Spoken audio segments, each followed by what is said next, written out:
at this Paris Podcast Festival at our special crossover episode of Kif Taras and No Country for Young Women.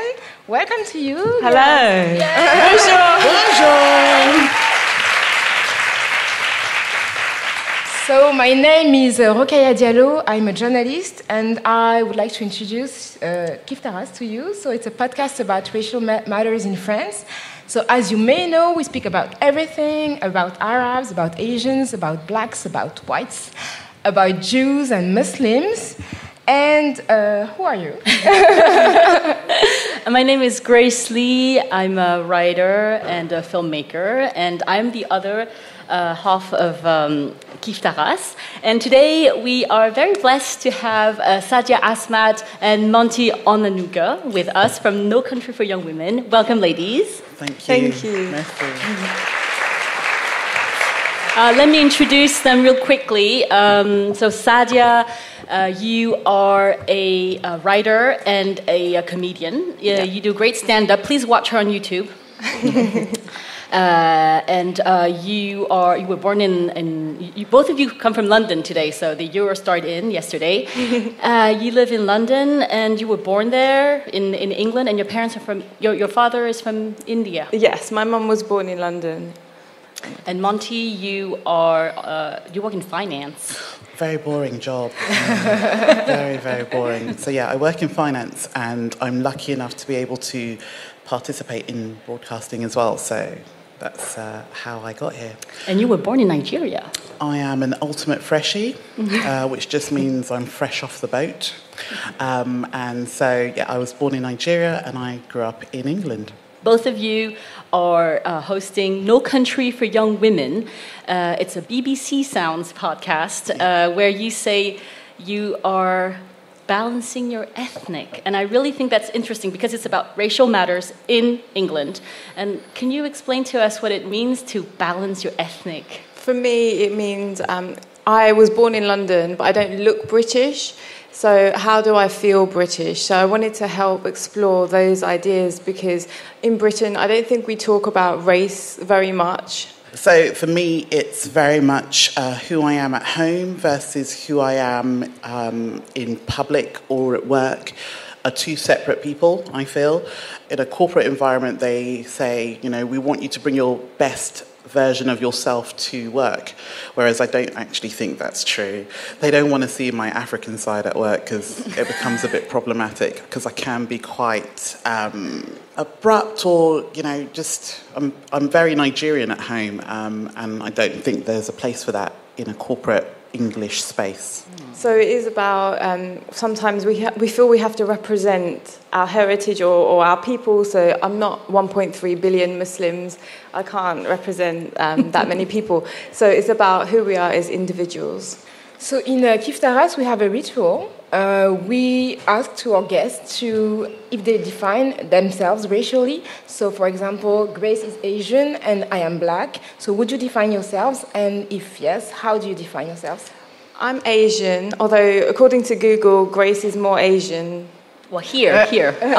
What kind of kind of Asian are you? Exactly, good question. Indian. Right. So you're Asian in England. Yes. I'm Asian here. You're not that many. They'll call me would they call me Arab here or not really? I know with a head wrap, Indian. They would say Indian or Indian? Paki sometimes. Oh, yeah, okay. Yeah. There is a confusion. Nobody really understands the difference. Yeah. Okay. So then I would just be, I'm just black. Yeah. It works everywhere. Everywhere. It's the same thing. Yeah. And when did you discover that you were Asian and black? Is there a time when you found out that you were not white?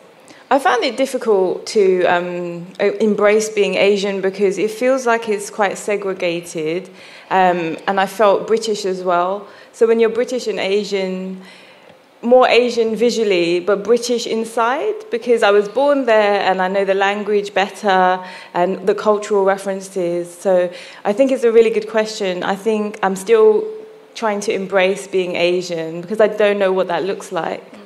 Did you grow up in an environment with a lot of different people, or did you grow up in... Because from France, we think that, we are so mixed. And you guys live in your little communities, neighborhoods. So in East London, it was mixed because we were poor, very still poor. So I think it's interesting that the similar faces are in certain areas like ghettoized. Mm-hmm. So I think I didn't feel different because everybody was different. Mm. But when you grow up and people have more questions, then you have more questions than answers. I think for me, I've always known that I am black because there are other people that look exactly like me. I've grown up with a very large family. We're not very diverse in my family. People marry other Nigerians. And so we have, from our food to the way that we dress, it was very evident to me from a young age that we're different from other people. Plus, my name is different even from school. So although I use Monty Onanuga, I guess, professionally, my name is Muturayo. But from school, people couldn't pronounce that, so that's why I now have Monty. It's to make other people feel comfortable. And then I am from London, but my parents moved outside of London. So, 20 minutes, 40 minutes drive, there's a huge difference. But maybe 20 miles out of London. We live in Hertfordshire, in Hemel Hempstead.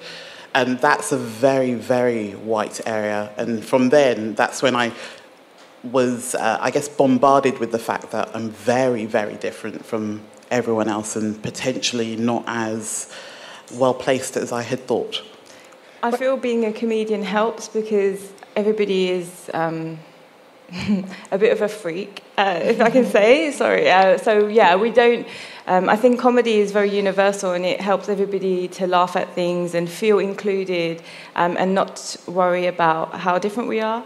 So that's what I'd identify with very, very strongly. What you just said about your name is very familiar to me because everybody calls me Rokhaya in French, but my name actually is Rokhaya.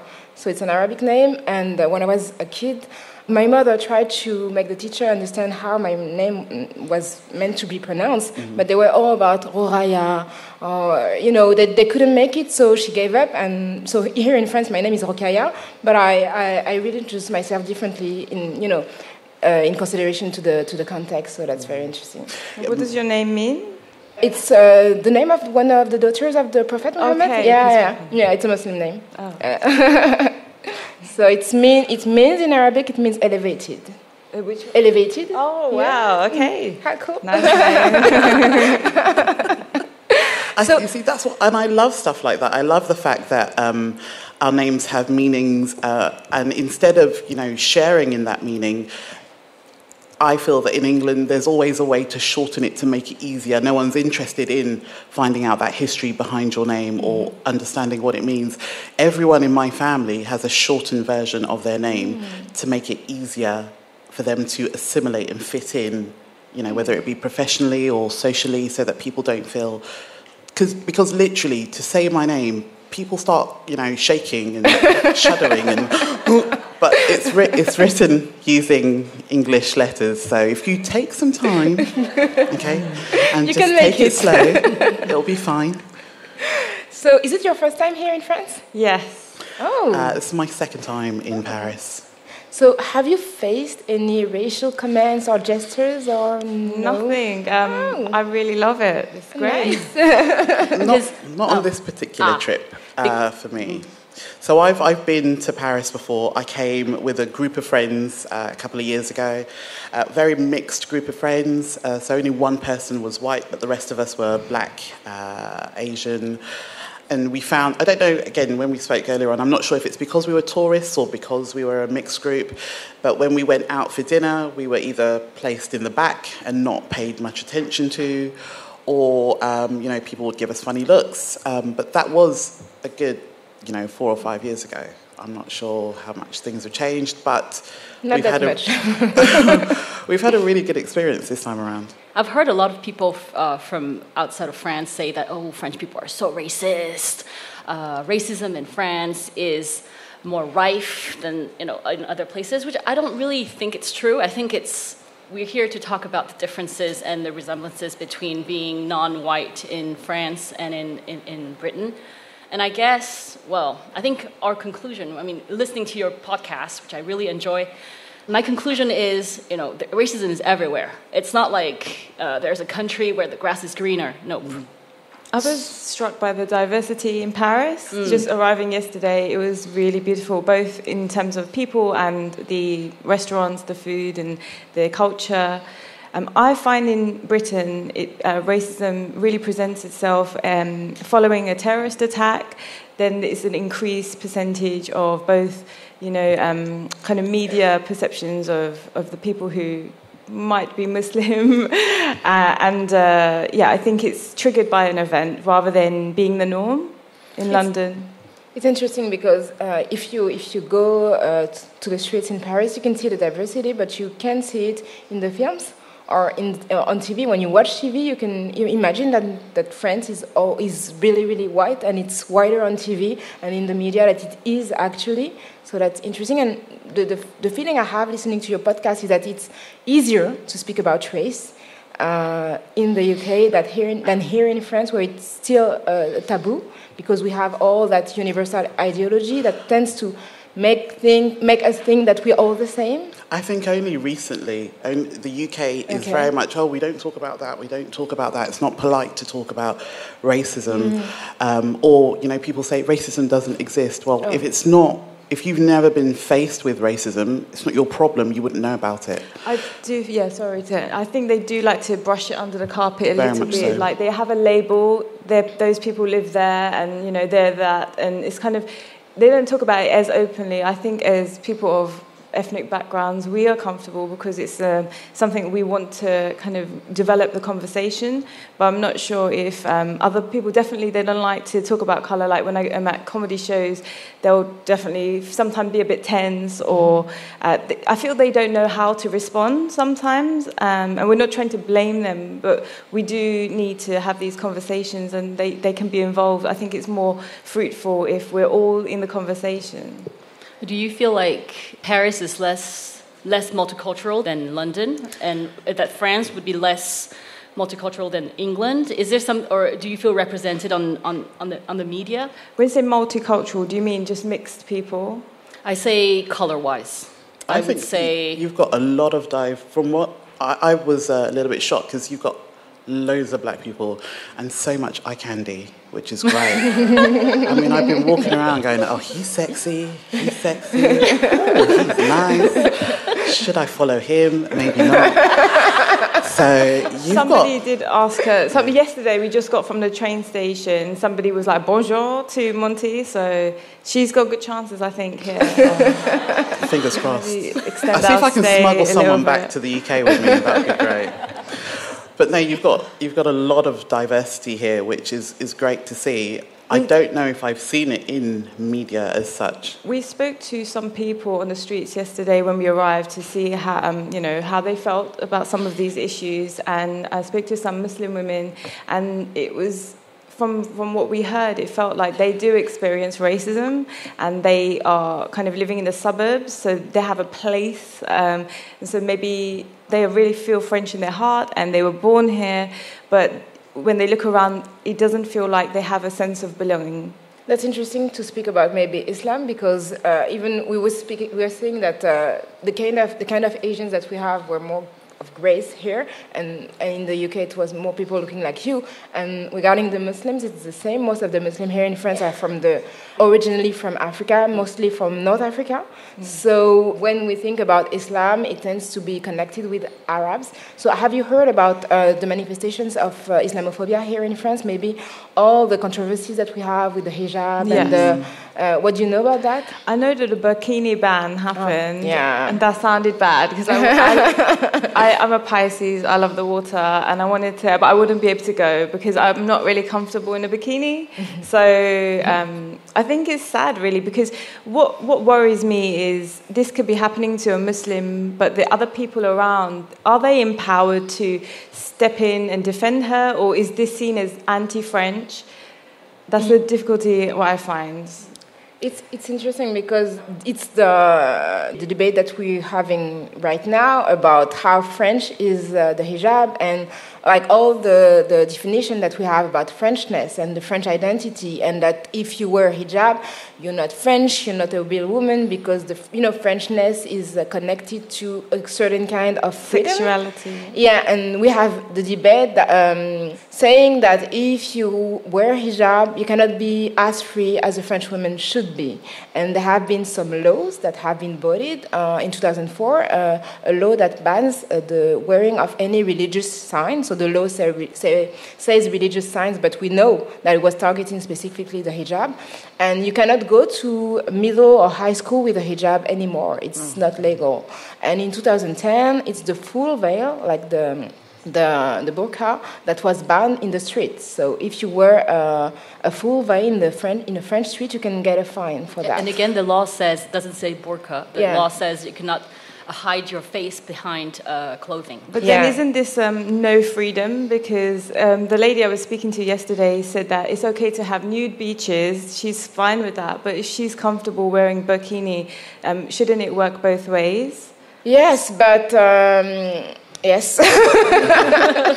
Speaking to the lady that we met yesterday, she also mentioned that scarves or hijabs had been torn from women's heads. And for me, coming from the UK, it made me feel really angry to hear that people are treated like that, because for me that's a hate crime. In the UK, you can be arrested and charged for that. That's a criminal offence. And for me, that's assault. You've assaulted a woman because she's got a scarf on her head. What has it got to do with you? She's not doing anything to you. It's something that she has chosen for herself. So you should mind your business and fuck off. But thank you. Well, this is something in France that we are really talking.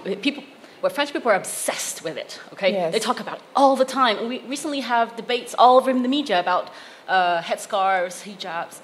And I guess what Rokhaya said about feminism, being a feminist and wearing a hijab is, not understandable for French women, at least. I'm talking about white feminism. I mean, the fact that the headscarf is perceived as oppression. You are being oppressed, Sadia.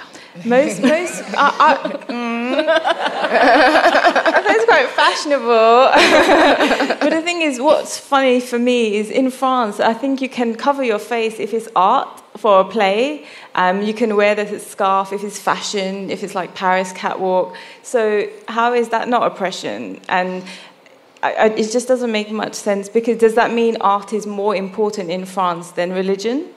I think it's how you look. Like if I wear, for example, I'm not perceived as a Muslim woman, so if I wear a turban, it will not be seen as something religious, even if I'm Muslim myself, because we tend to think that Muslims are Arabs. So it's mostly how you look and how your coverage is interpreted. And the thing is that you were speaking, Monty, about the choice, and the choice is questioned. Like when I go to TV debate and I speak about Muslim women who choose to wear hijab, people are like, how do you know that they choose? And I'm like, maybe you should ask them. And it's like we speak all the time about Muslim women with a hijab, but they're not seen anywhere in the media. So you can have a debate with white men questioning the way women treat their own bodies, and never having any Muslim women speaking for herself. And the debate started in 1989, so we've been speaking about that for 30 years. And we're still having the exact same debate. Is there non-white feminism in France? We yes. try to. Yes, but it's not very visible. Yeah. And I wanted to say that also when people go to London and they see women wearing headscarves in driving a bus at the bank or at Burberry's, they are really shocked, and they think, wow, they think it's open-minded, but at the same time, there is this really very deep fear that the communities will take over the society, because that's how we see you guys. We think that over here we're all mixed, meaning we're all very white, and you guys live in your little clusters. That's how, when the French politics talk about England or America, they think, well, yeah, racism over there is worse than here because look how they live. They have their neighborhoods that are labeled black, Asian, and no one can get in or out. It's dangerous. And that's the vision we have of, we call it communautarisme. This is a word that is, there is no translation in English. Okay? It's some things, it means that there's a community and it excludes everybody else. That's what communautarisme means. It means that you are being divisive. Like if you are communitarist, it's not good in French. But it means that, you're challenging the French universalism. So it's difficult in London because London's a very expensive place to live. But it's also the melting pot of diversity. So I think our government has a huge impact on where some of these clusters of communities are, because a lot of people will go to where they see familiarity. And it depends on things like the cost of housing. That's also important. In areas like Chelsea, for example, very expensive. You might not see as diverse a population there just because it's really expensive to live there. Whereas in places like Southeast London, Peckham, it's got a very, very vast Nigerian culture or community there. But that doesn't mean that white people don't live there as well. It's just very mixed. But again, it's about housing and the cost of living. So that Which also means like people it. don't choose to live in those communities because they want to necessarily, but it's because they cannot live elsewhere. Or it's just because our public spaces are organized politically to allow one social class, and that social class equates with race. And that's still today, it's what will be prevalent in the UK and France. Because the French Muslim lady we spoke to yesterday said similar thing. She said, while she might be questioned for wearing the hijab as a French woman, if there's a rich Saudi woman from Qatar or somewhere like that, they will never question, they will let them go wherever they're wearing. So the wealth does definitely play a big part. Yeah, and it's interesting to see that when you come from the outside and yet that you bring money with you, you're not questioned as challenging the law or as breaking the law. But the poorest women, the poorest French women who live in the suburbs are really they face the police, they face fines, and it's a very different treatment. Because also when the women come from abroad and they're tourists, they can always go back to their country, which we cannot do because this is our country. I think that's the difference too. Is they see danger coming to their land, but they think, oh, but it's okay because once she's bought her Louis Vuitton, she's going to go back to her own place, right? And then we're going to be we can live freely in our bikinis. Because I think that's something that is different for us as women who live in our country, is that we don't have a choice of they always think, oh, if you're not happy, why don't you go back to your country? And I'm like, well, yeah. I'm already here. And the lady from Qatar is wearing a bikini under her burqa, so you can have it all, I think. Yes. But with so I think the ideals of the French principles are quite good in writing. Yes. I just think in practice there's a lot of work that needs to be done. What do you think needs to start? It feels like there's not enough representation and diversity in the government. I think that the first thing is to recognize how we look and how we are. Like, I think that the country still thinks about itself as a white and Christian country. So everything that is not that is seen as challenging the nation and its identity. So there is a very, very, very wide difference between how France represents itself and how it sells itself out of the country and how it is really. And we struggle to be recognized as French because we always get, and I guess you have the same question, but where are you from? And then when you say I'm from here, I'm from Paris, where are you really from? Where were you before? And if we try to explain that there was no before because we were born and raised here, it's very difficult. And you're always exposed to questions related to something that you don't know. Like if you finally give up and say, like for me, that your family comes from Senegal, someone will say, oh, I've seen a documentary about Mali. And you're like, it's another country that I've never been to. But it's interesting, but I don't know why you think it interests me specifically. And the representation in the films, like filmmakers, we had like last year, a group of black actresses who went to Cannes and who started a manifesto, a book that was named Black is Not My Profession. And it was 16 black actresses who there are between 20 and 70. So they wanted to display the very various way to be black that exists in the French cinema, and they wanted to show that they didn't get parts because there is only one way to be black, or two ways to be black in the French cinema. Either you're an undocumented immigrant, or you're a prostitute, or you're a nurse, and that's pretty it. So it was a very, very powerful image. If you have a chance to Google it, it was very, very powerful on the steps of Cannes. There's no current roles for hijab models, so if you can write some, that would be good. Very similarly, we have it in England.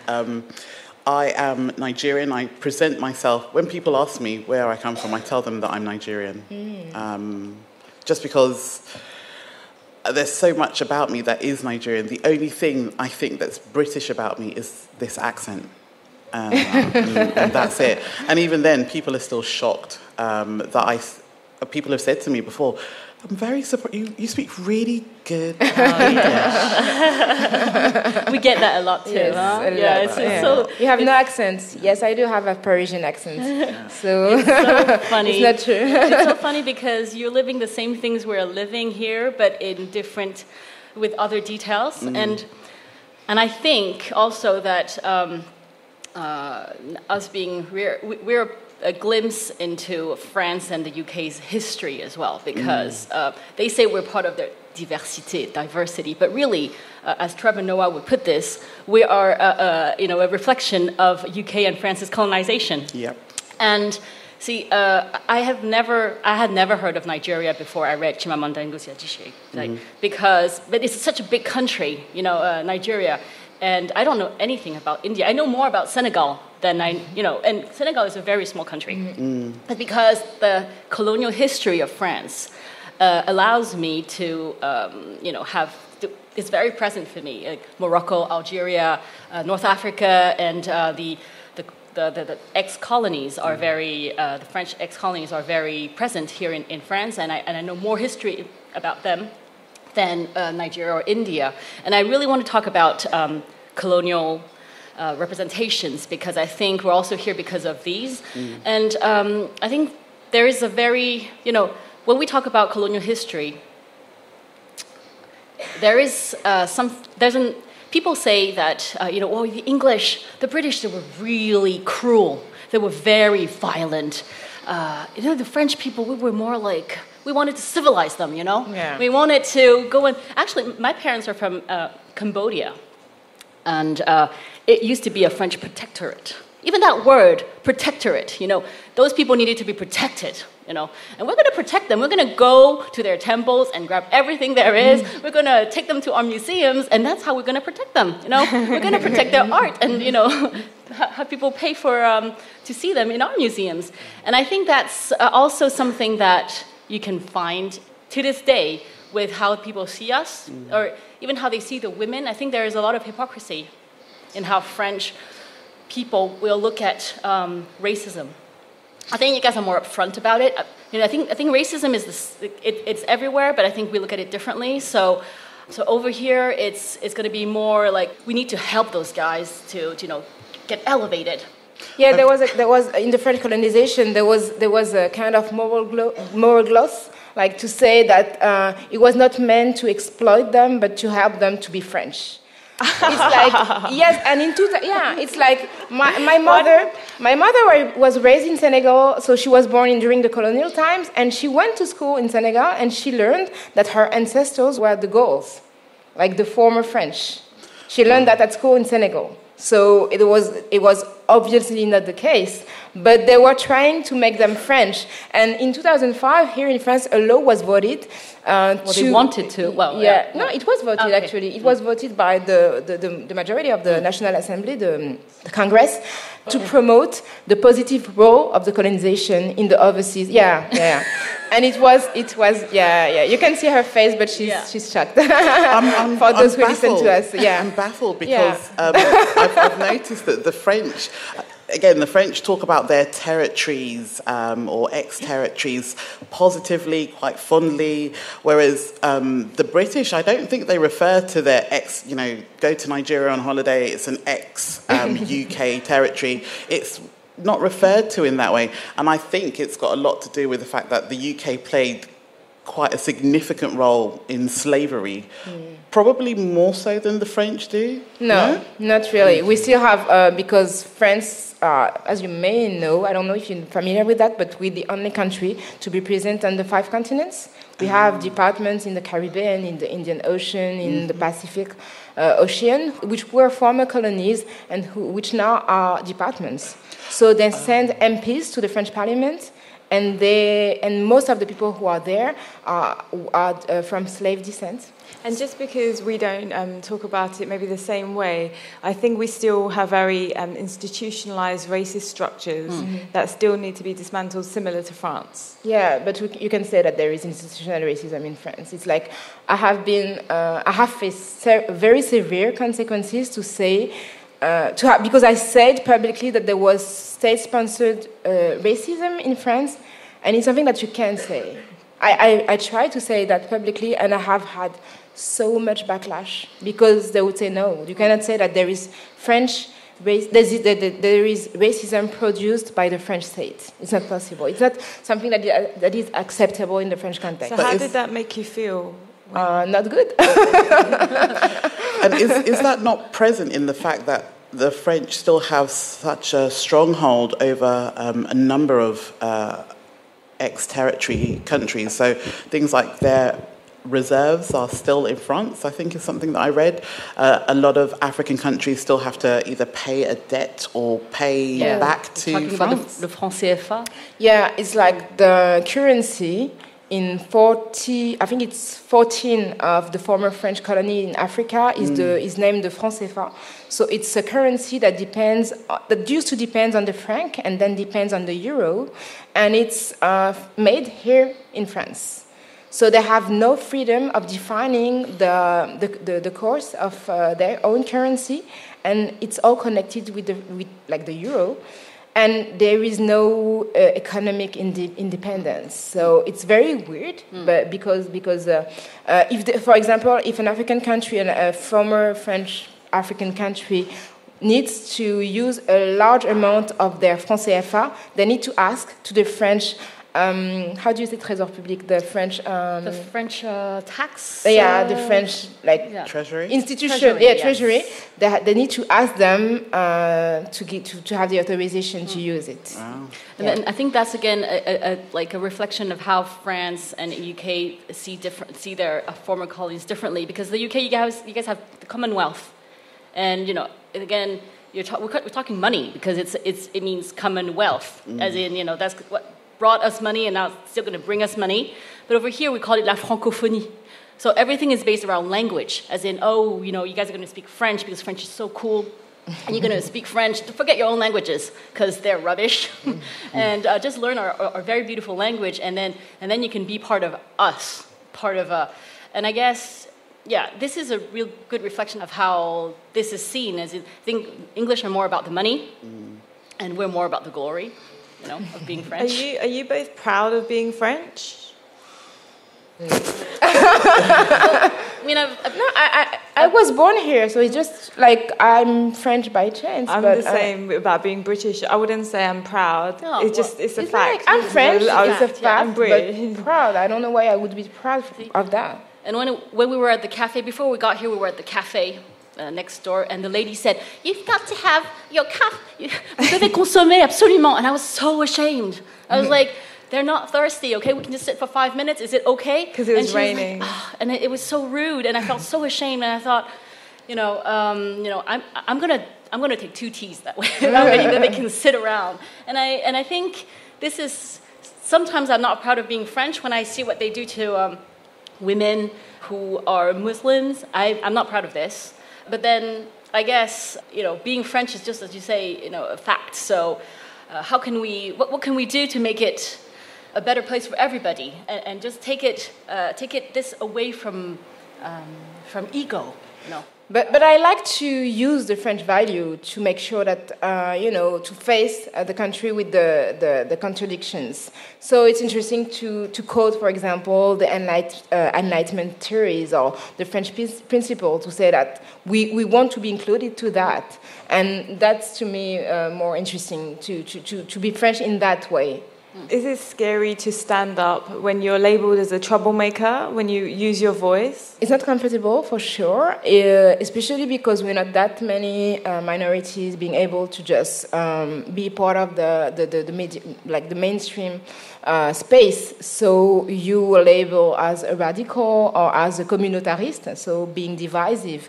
And it's not easy because everything that you say is perceived as being anti-French. So when you say, your question was interesting about, are you proud to be French? Because I'm constantly questioned about how I love France. Like if a white person says the same as I do about France, there is no question about his or her relationship with the country. But when it's me, it's like, oh, you don't like France. You're attacking France because I'm seen as being an outsider. And it's very interesting because I don't want to... You're so ungrateful. That's what it means. Yes. I don't want to be forced to say that I love France more than the others because I have nothing to be grateful more than any other French person. Yeah, I feel that I have the pressure as an Asian. I should be grateful because I'm in Britain. Everybody loves English, and I have a red passport, which doesn't mean anything anymore. But yeah, I'm not sure I'm proud of being British. Yeah, and you, Monty, would you say that you're proud of being British? Or? I'm only British when I'm overseas because if there is a problem and I need to be rescued, Nigeria will not help me, but the British will. And so that is when I am proud to be British. But I think, I don't know, when I'm in England, I am Nigerian. And that's because I'm proud to be an ethnic minority. I'm very conscious of the fact that the UK was... supported and helped, minorities helped build that country. It wasn't done by the British alone. And so I think collectively we should all be proud of what we've achieved, but it's not always portrayed in that manner. And I think that's really sad to see. Can we talk